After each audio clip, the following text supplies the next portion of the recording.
Hello, and welcome back to another edition of Carrie's Gardening Channel. Today is February the 17th, and some of our Coleus seedlings started sprouting and germinating. So I took them out of their container, and I put them under the light, which I'm holding away so you can see the little seedlings. I'll show you here how small they are. The camera focus in there. And they're just really teeny.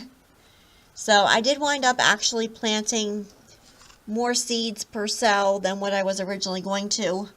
Some of my seeds bounced out of my container that I had them in, and I was kind of finding them on my desk. So I just planted them up, and I just wanted to show you these. So when they start getting their true colors, which will be when they get their true leaves, I will come back with another video.